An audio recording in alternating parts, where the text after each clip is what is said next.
Alterations in oxygenation, lower respiratory disorders.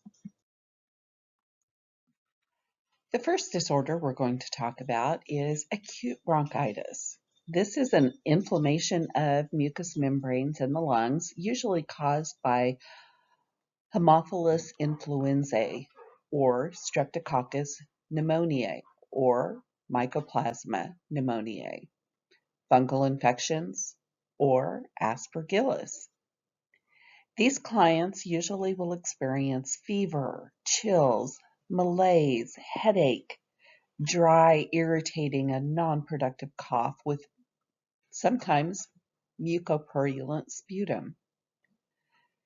With medical management, we're going to treat this client with bed rest, antipyretics, expectorants, antitussives, increased fluids, and antibiotics.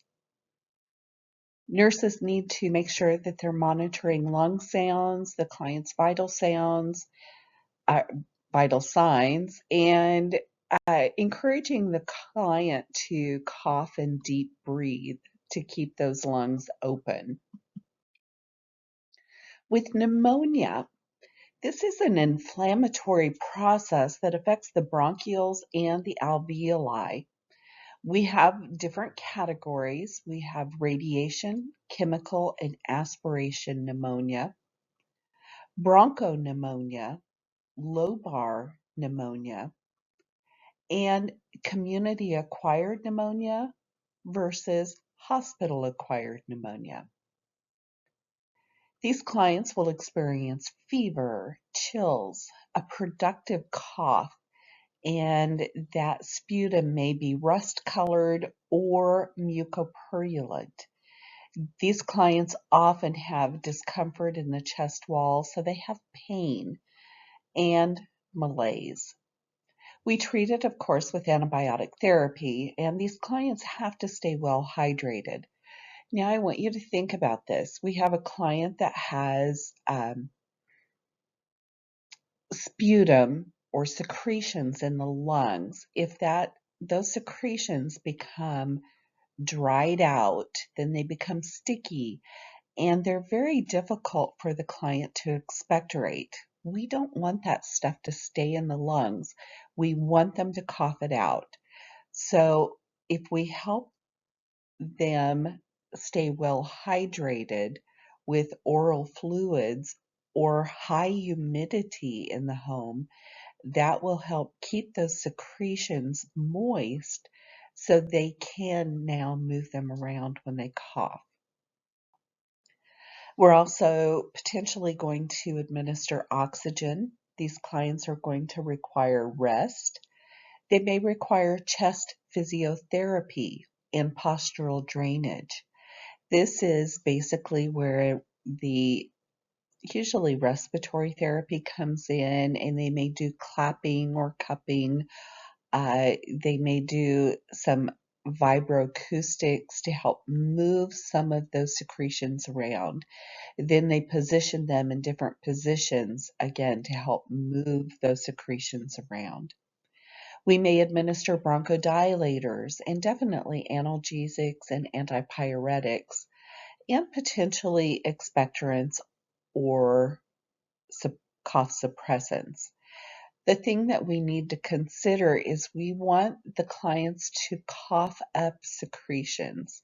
So if we suppress the cough too much, then they're not going to be coughing up those secretions, and those secretions will continue to sit in the lungs and be a prime source for bacteria to continue to grow. So, kind of a fine line that we want to walk there. We don't want them coughing up their toenails, but at the same time, we don't want them to not cough at all.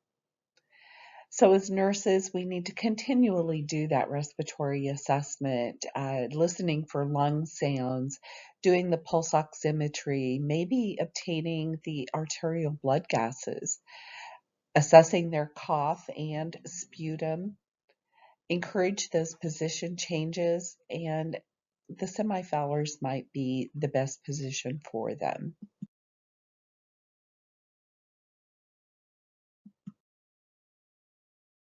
With pleurisy, this is an inflammation of the parietal and visceral pleura. The parietal pleura is what surrounds the lungs, and the visceral pleura is the lining of the lung. So we have the visceral pleura, then we're going to have some, oh, kind of a lubricant between those two linings. And then we'll have the parietal lining. With the pleurisy, this is what's being affected, is now we have inflammation so that um, lubricant is diminished or absent in that particular area. So every time the client breathes, now those two linings rub against each other and causes that friction rub that we may auscultate. These clients often have shallow respirations with excruciating pain. Again, it hurts every time they breathe. And for that fact, they take shallow respirations because it hurts. They also have a dry cough and become fatigued very easily and can also become very dyspneic. We're going to treat this with analgesics and antipyretics and potentially NSAIDs. So we need to make sure that they are getting those analgesics so they can take those deep breaths. We can also apply heat or cold to help relieve discomfort. And we could potentially teach the client how to splint the chest when they're taking a deep breath. So just like they do with a surgical incision, they're going to place their hands or a small pillow or blanket over the painful area and push in slightly as they take those deep breaths to help reduce the discomfort when they deep breathe. And of course, give emotional support. A pleural effusion is an abnormal collection of fluid between those two linings, the visceral and parietal pleura.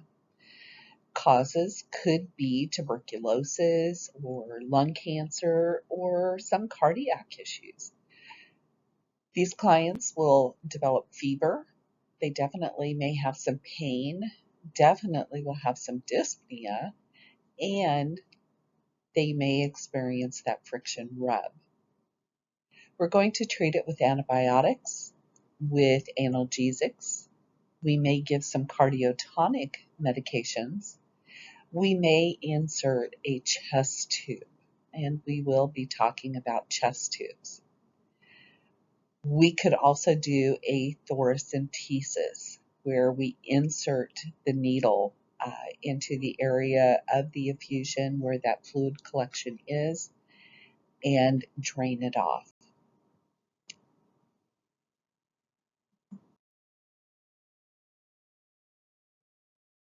So I talked about postural drainage, and this is a slide to help show you some of the positions to help drain different areas of the lungs. Influenza is an acute respiratory disease.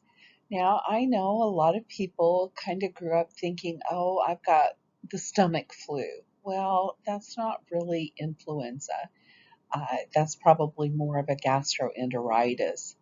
Influenza is specifically a respiratory issue. There are major strains A, B, and C, but there are definitely subtypes. Now, every year, the CDC and other scientists will get together and they'll try and determine what strains of flu are going to be most prevalent in that particular flu season. And then they will develop their vaccinations to cover those particular strains. So, in other words, it's not necessarily going to cover every strain, just the predicted most prevalent ones for that period of time.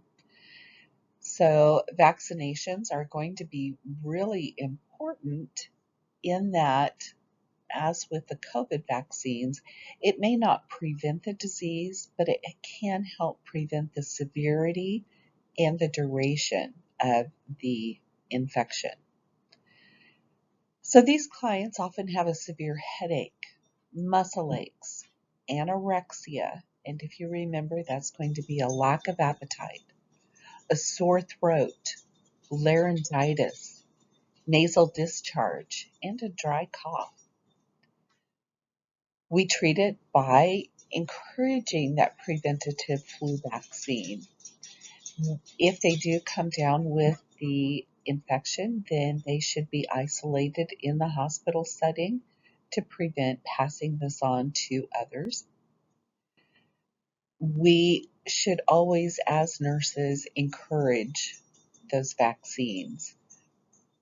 May not be something that you believe in, but we know that this is the best for our clients, especially those clients that are high risk, such as the immunosuppressed client, or a client that has significant comorbidities, the older adults.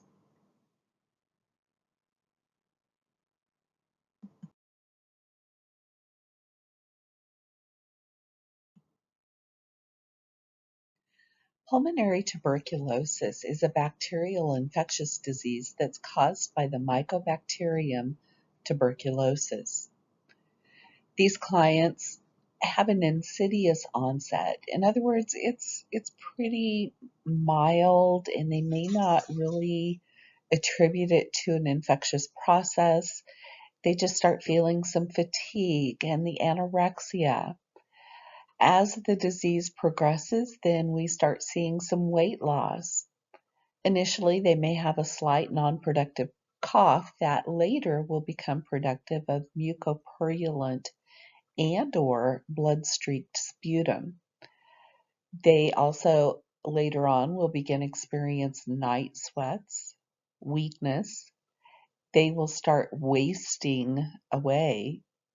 They may also experience dyspnea. We can determine if they actually have tuberculosis by doing the Mantoux tuberculin skin test, which is the skin test that you're required to have every year when you are working in the healthcare field. We can also do the chest x-rays, a CT scan, or an MRI. We're going to treat this with medications. There are some medications out there that will treat and eradicate tuberculosis, the anti-tubercular medications. These medications, however, will have to be taken for weeks, months, even up to a year. So it's long-term medication, and client adherence to the medication regimen is really kind of a touchy subject because they have to take it every day, every day, every day, and then they stop taking it. Then we start seeing some of our resistant tuberculin strains coming across. So really important that we stress the importance of taking their medication. Now consider that a lot of the clients that do come down with tuberculosis are going to be some of the homeless population. Well, how are they going to get medications every day? How compliant are they going to be? Well, there's different things that we can attempt to try to get them to take their medications. And this is going to be visualized administration. So basically offer them, I'll give you a free meal every day if you come in and take this medication. So you come in and take the medication and I'm going to feed you. Oftentimes that will be enough to encourage them to come in. So the Mantoux tuberculin skin test, let's move on.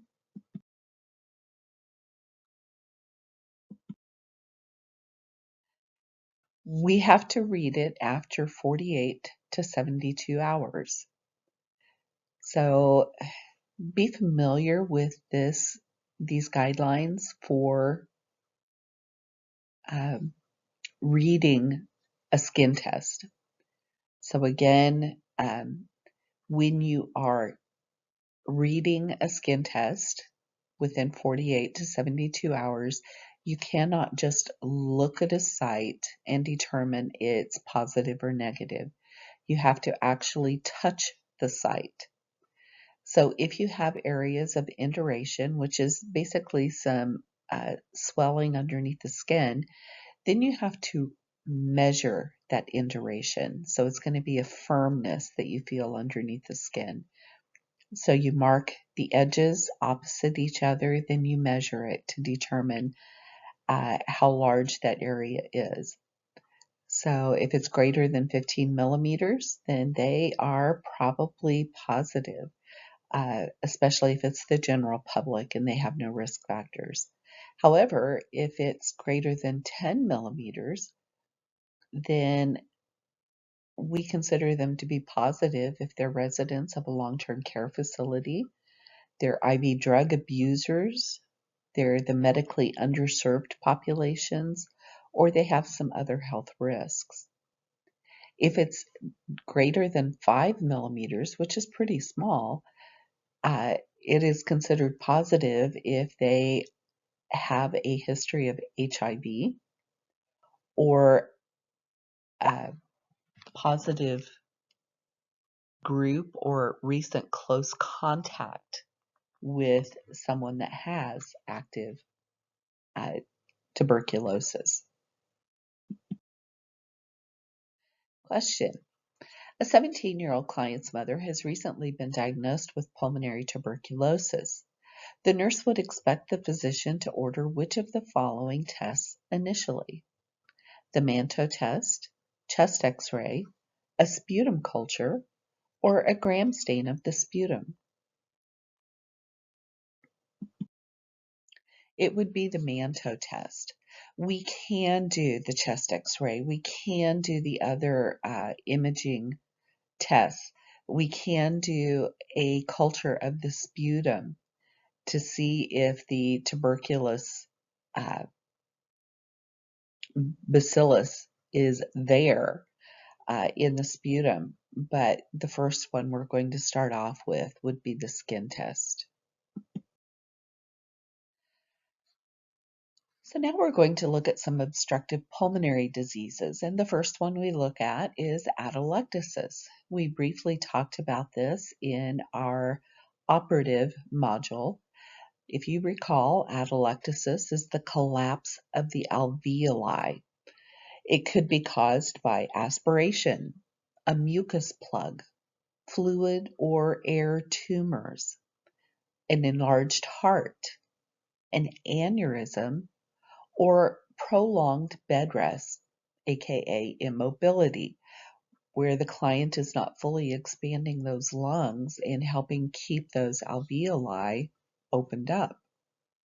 These clients may develop cyanosis, fever, pain, dyspnea, an increased pulse and respiratory rate, increased secretions. We diagnose with the chest x-ray, ABGs, and looking at the pulse ox results. We're going to treat it by improving ventilation. We may need to do some suctioning, encourage the client to do some deep breathing and coughing, administer bronchodilators and humidification, and potentially oxygen. So teaching these clients the importance of deep breathing and coughing to keep those alveoli open, and the incentive spirometer is very important for the nurse to do. With chronic bronchitis, now this is different than acute bronchitis. This is hypersecretion of mucus and recurrent or chronic respiratory tract infections. Can be caused by bronchial asthma, influenza or pneumonia, air pollution, and smoking. These clients early on will have a chronic cough that is productive of thick white mucus, and they may also experience some bronchospasms. Excuse me. Here I go. Now don't start diagnosing me. Medically, we're going to try and prevent recurrent irritation and removal of secretions. Always encourage smoking cessation. Administration of bronchodilators. Increasing fluids. Again, we need to keep the secretions moist. Postural drainage, and maybe steroid therapy to help reduce inflammation. We need to definitely, as nurses, provide education and how to eliminate some of those environmental irritants, how to appropriately use metered dose inhalers, how to do or provide postural drainage, and encourage rest.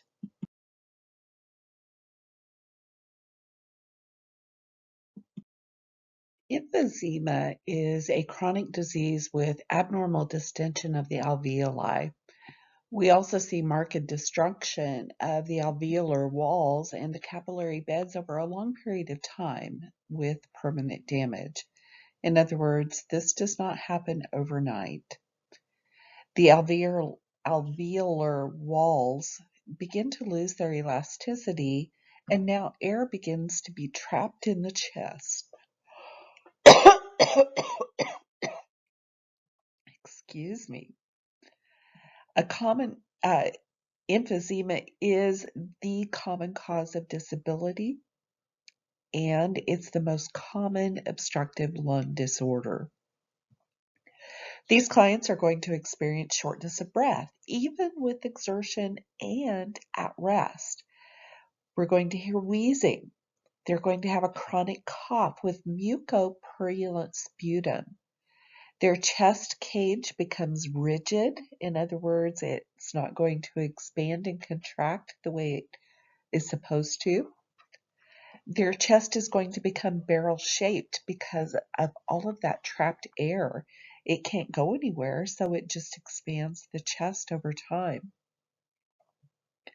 And that is a classic sign of emphysema, of chronic obstructive pulmonary disease. These clients frequently will use their accessory muscles to breathe, and they sit in a tripod position because this allows better expansion of the diaphragm and the lungs. You may see them automatically doing pursed-lipped breathing, and they will develop chronic respiratory acidosis because of that retained air. They can no longer blow off that carbon dioxide. So they begin to also experience wasting, so they become very thin, and they're also extremely fatigued. They're very tired. It takes a lot of energy to breathe. They're using all of their energy to breathe. They don't have the energy to eat. We can diagnose with imaging, do pulmonary function tests, and we can also look at the arterial blood gases. The goals of treatment are going to be to improve the client's quality of life, slow down the disease progression, and treat the obstructed airways. We can do this with bronchodilators. We can do the handheld nebulizers or the aerosol therapy. Also can use inhaled corticosteroid medications or oral corticosteroids to help reduce that inflammation. Supplemental oxygen, but remember, we need to keep their oxygen uh, at a low level. It should never be above 3.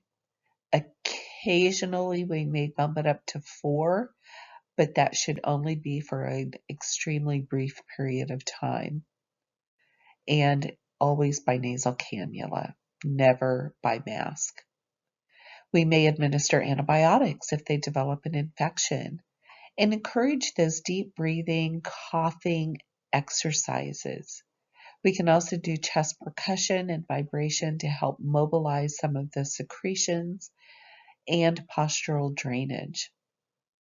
We should always encourage the client to get significant rest. In fact, even planning rest periods during exercise. They get up and go to the walk down the hallway, take the wheelchair with you or have chairs placed periodically along the hall so they can stop and sit, catch their breath before they continue on. We should always monitor their respiratory status for potential complications. Encourage that pursed-lipped breathing. Again, this is kind of where they pucker their lips and they blow out a smaller diameter opening versus having their mouth wide open. This is going to slow down their expiration, help expand the alveoli, and help them exhale carbon dioxide.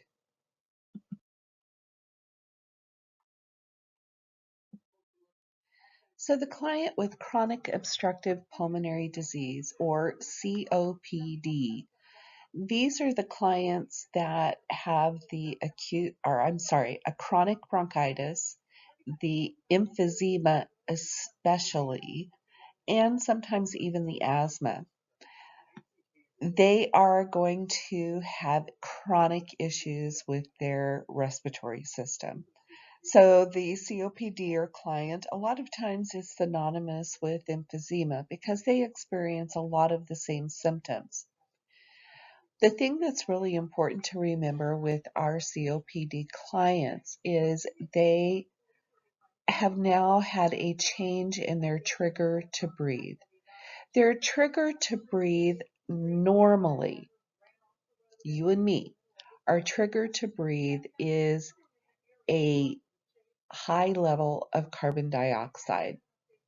But consider these clients. Air is now being trapped in their chest cavity and they're not able to exhale it.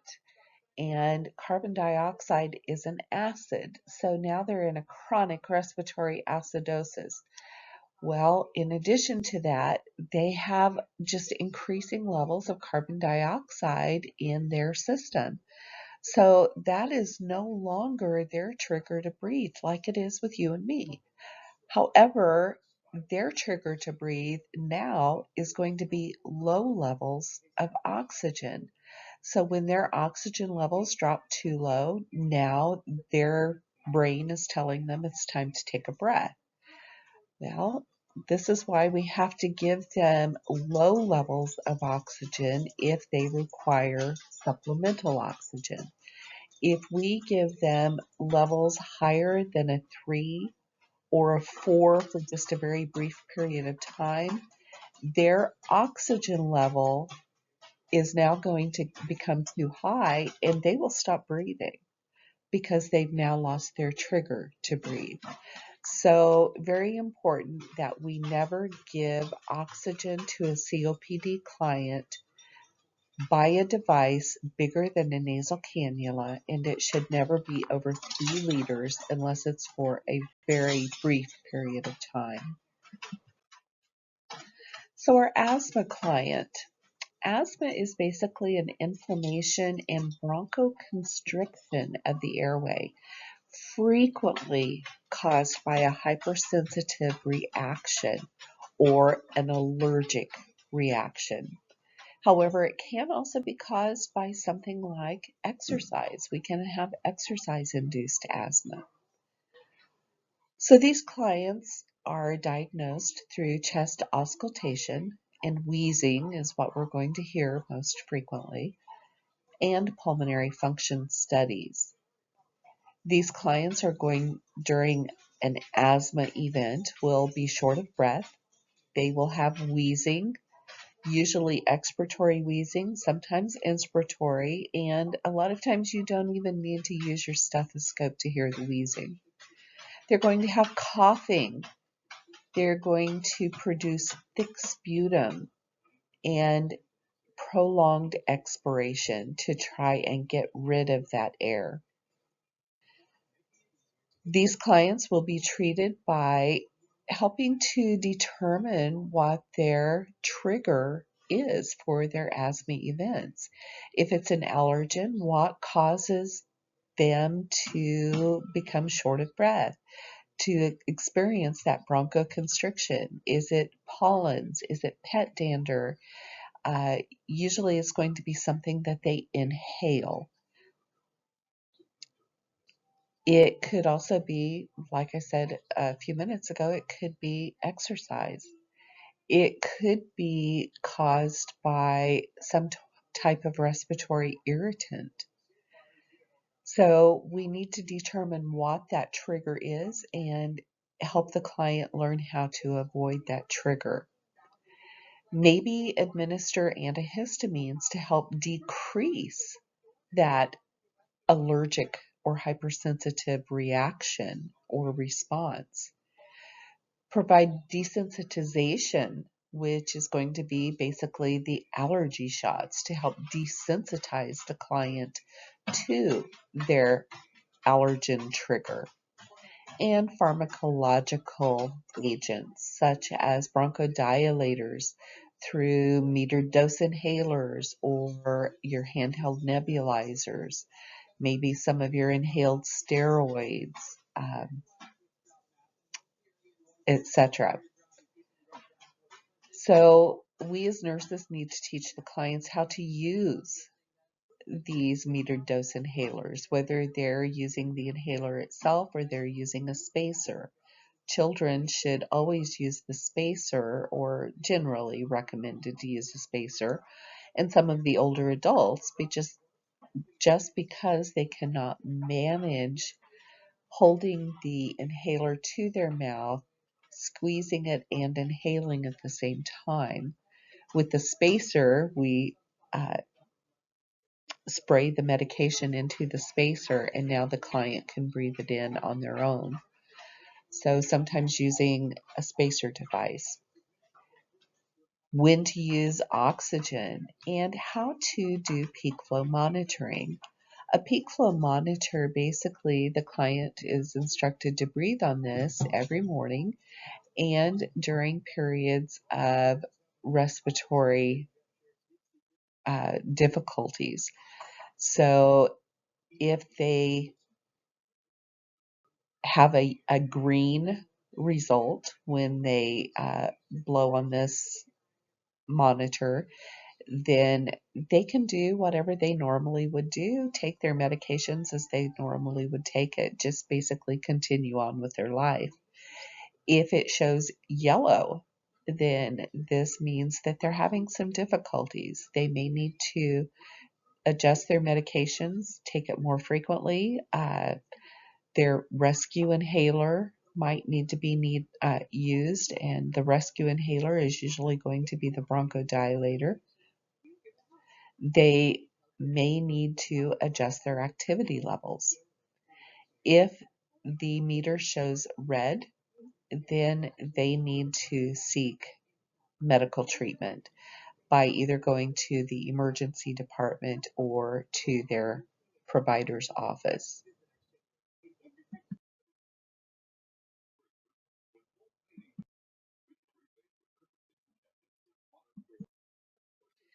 The nurse is instructing the client with asthma about the importance of measuring peak flow rates. Which of the following statements about the purpose of measuring peak flow rates is correct? They help wean him off his bronchodilator. They measure his response to bronchodilator therapy.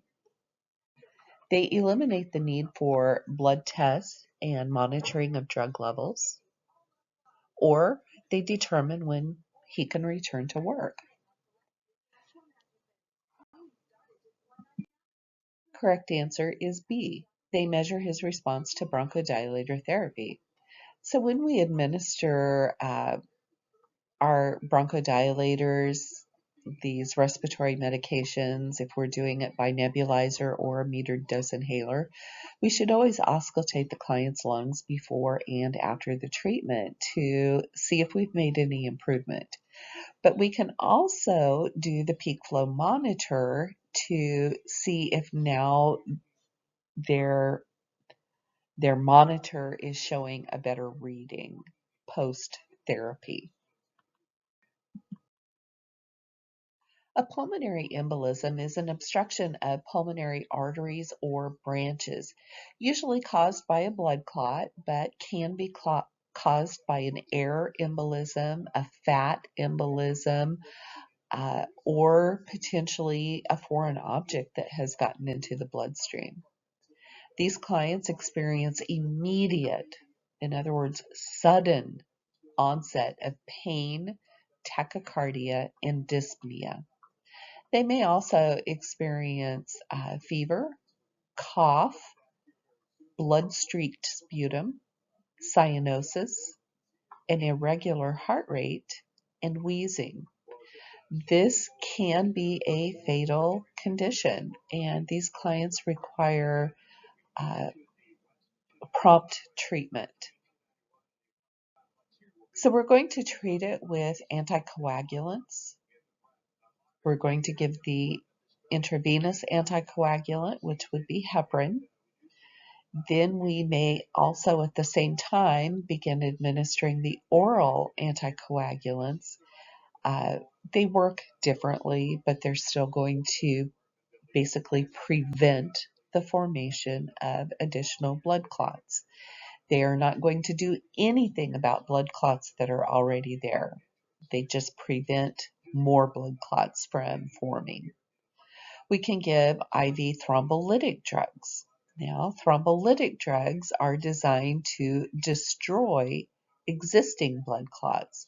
However, they do not prevent the formation of additional blood clots.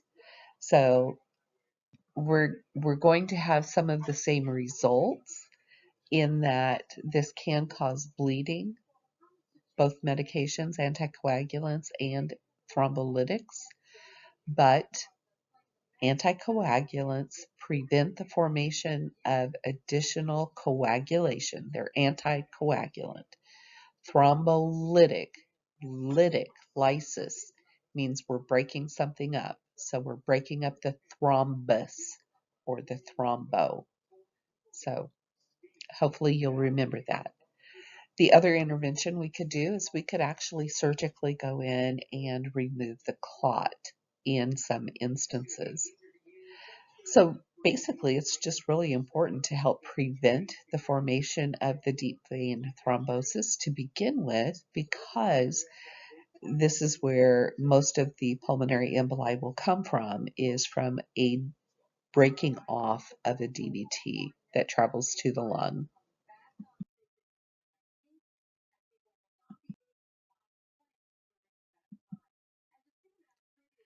Lung cancer is usually caused by a prolonged exposure to carcinogens, often cigarette smoking, but this could also be caused by secondary smoke, being around someone who smokes, uh, or being around some type of chronic respiratory irritant, such as some chemical fumes. These clients often are not diagnosed until the cancer is well developed and has progressed to a higher stage, because there's very few symptoms initially. And if it's found early, it's usually found by accident when we're doing a chest x-ray for some other reason. But once they do start experiencing symptoms, then we may have coughs that produce mucopurulent or blood-streaked sputum. Clients may begin to develop anorexia, weight loss, dyspnea, and chest pain. We diagnose with just a simple chest x-ray, but we can also do a CT scan or PET scan, an MRI, or a bronchoscopy, where we actually visualize the interior of the lungs uh, with a scope in a surgical procedure. We can take washings where we obtain some of the secretions, or we can do biopsies of some of the tissue and then send it to lab for study. Surgically, once this is diagnosed, we could also uh, do removal of a portion of the lung, so a lobectomy, or we can remove the entire lung, which would be a pneumonectomy. We could also do chemotherapy and radiation, and often we may be doing all of those. Nursing, again, a lot of emotional support, and then our usual postoperative care. With fractured ribs, this is normally caused by some type of a trauma. Ribs usually don't have pathologic fractures, but we could also develop what we call a flail chest. Frequently when we have a fracture, it may just be one rib, but in some of our significant injuries, they may develop that flail chest. And if you look in the lower picture on your slide, you see where we have multiple ribs broken in multiple areas, which causes a portion of the rib cage to now be free. It's no longer attached to anything. So then we have what we call paradoxical chest movement. In other words, when the chest, when we take a breath in, so we inhale, our lungs normally expand. Well, with a flail chest, that fractured portion is going to go in. We'll have an indentation. Excuse me. With the exhalation, as our chest or our rib cage actually contracts, now that fractured portion is going to expand. So paradoxical movement, opposite movement. These clients, whether they have flail chest or they have just a rib fracture, are going to experience severe pain, especially with inspiration and expiration. So what does the client do? They normally take shallow breaths because it hurts to take those deep breaths. Unfortunately, to prevent respiratory complications, they need to take deep breaths. These clients may also develop respiratory acidosis because they're not taking deep breaths. They're not exhaling all of the air that's in their chest. We can treat it by wrapping it. However, I was always taught that this is not really appropriate treatment for the simple fact that now the client is restricted from taking deep breaths. But it's in this textbook, so I have to include it here. Most important thing is analgesics and splinting of the chest when they take those deep breaths. So we have to manage their pain so they will take deep breaths. Then we have penetrating chest wounds. This is usually going to be caused by some type of accident where something has penetrated the chest, or a knife wound, or a gunshot wound. It could also, or these clients will develop what we call a pneumothorax, where we have a collapse of the lung. It may be a total collapse, it may just be a partial collapse. A hemothorax is where we have the pneumothorax, but now instead of the collapsed area being filled with air, it's now filled with blood. These clients may also develop what we call a tension pneumothorax. So let me just talk about some more of the assessment findings first. These clients, if they have air escaping into the tissue, then we start having what we call Rice Krispies. It's every time you touch the skin, it's like bubble wrap. You're pressing air, little air bubbles out of the skin. So you get that crackly Rice Krispie type feel and or sound. And we call this subcutaneous emphysema. So that's the air being trapped in the tissue caused by a leakage of air from the lung. These clients may also hemorrhage. They may just have a bruise to the lung, the contusion. They may also have some damage to some of the surrounding tissues. And these penetrating wounds could also be caused by fractured ribs. The way we treat it is we have to manage their airway, and they do require emergency treatment. They can get into some significant danger if we don't treat this quickly and promptly. So let's go back and talk about the tension pneumothorax. One of the treatments we're going to do if we have an open chest wound or a sucking chest wound, basically what's happening is air is going into the chest, but it is not coming out. So as that air goes into the chest, we get more and more and more air, and it's now beginning to put pressure on the lung tissue, causing that lung tissue to collapse. As we get more and more air in, not only has the lung collapsed, now it's starting to shove all of the internal organs to the opposite side. So the heart and the other lung, the trachea, everything is being shoved to the other side. And this is what we call a mediastinal shift, where everything is shoved over, it's shifted to the opposite side of the injury. You will also see with the tension pneumothorax, tracheal deviation. So ordinarily, the trachea should be right in the middle of our neck. But with a tension pneumothorax, we can start seeing that trachea being shifted to the opposite side of the injury along with the other organs. When we start seeing this, the client is in life-threatening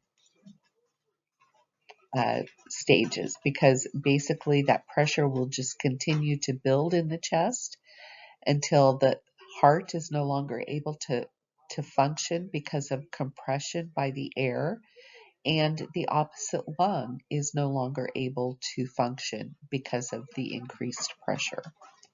So how do we treat it? Well, first of all, we want to prevent air from getting into the chest cavity, but we want the air to be able to escape. So we cover penetrating wounds, open chest wounds, or sucking chest wounds with a vented dressing. This means we take a piece of gauze and we cover the wound and we tape it on 3 sides. So that way, every time they take a breath in, it's going to suck that dressing down to the wound and not allow any air to get in. But every time they exhale, it's going to allow air to escape, because we don't have it completely sealed. We leave one side open for the air to get out.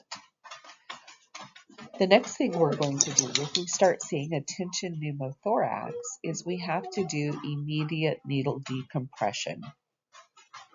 That involves putting a large needle into the client's chest to allow that air to escape. Okay, so let's talk about pneumothorax or a hemothorax.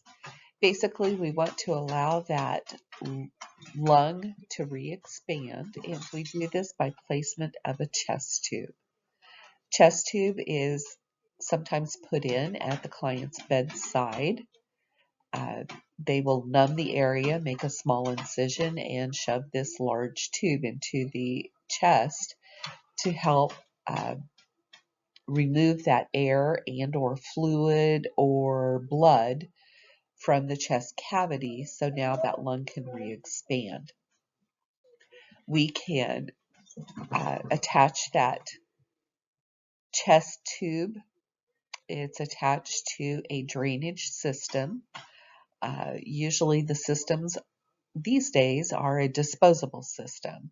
So we have a Plurivac, or is one of the manufacturer type drainage systems. These drainage systems will come with 3 different chambers. We have a chamber that will collect the drainage. When that or if that chamber becomes full, then we can just remove that chamber and replace it with an empty one to collect more drainage. And we just mark on the actual collection device every shift how much additional drainage has filled the chamber with a permanent marker. We have the suction chamber, and this suction chamber is going to have some sterile water in it. So as we connect it to suction, we are going to start seeing some bubbling as that air moves through that water. We just want a gentle suction, and then that we know that will be sufficient to help pull some of that air or fluid out of the chest cavity. The third chamber is what we call the water seal chamber. This is the one that is going to let us know how things are going. So there's some sterile water in the water seal chamber. Initially, as that lung re-expands, we may see a little bit of bubbling, but as that lung re-expands, then we should not see any bubbling whatsoever in the water seal chamber. If we see bubbling, then that is going to indicate that there is a leak somewhere in the system. So what we're going to do is watch for any bubbling in the water seal chamber. If we see an occasional bubble, that's okay. But if we see a continuous bubbling, that is not okay. We have a leak. Maybe it's during inspiration, maybe it's during exhalation. But if we see bubbles in the water seal chamber, it usually indicates a leak. That water level in the water seal chamber, every time the client takes a breath in, it's going to go up. Every time the client exhales, it's going to go down. We call this tidling. So we should see fluctuations in the water level with inspiration and expiration. We have to make sure that drainage device always stays in an upright position. If it falls over, we have to get another drainage device. It can be disconnected from suction, and the client can ambulate down the hallway with the chest tube. This is very common. Always monitor your connection sites with the chest tube to make sure there's no leaking. We're going to have an occlusive dressing around the chest tube to help prevent any leakage.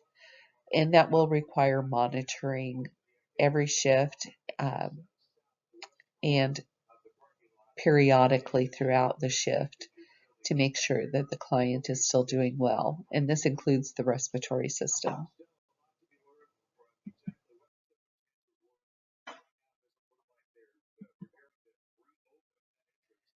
So thoracic surgery, we call this a thoracotomy, where we have to open up the thorax.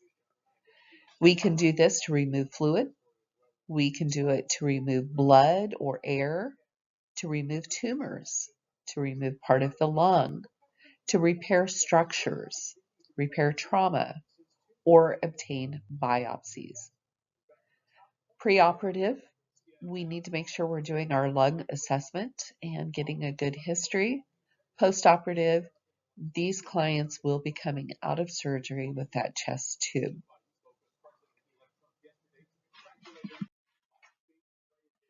So the client's left thoracotomy tube is connected to water seal drainage and suction. The client's to be transported to the X-ray department. How does the nurse transport the client? Disconnect the suction and maintain the water seal drainage system. Ask if the X-ray department can possibly do its procedure in the client's room. Disconnect the chest tube from the water seal drainage system. Obtain a portable suction machine from Central Supply to transport the client. We're just going to disconnect the suction and maintain that water seal drainage system. And now your post-test.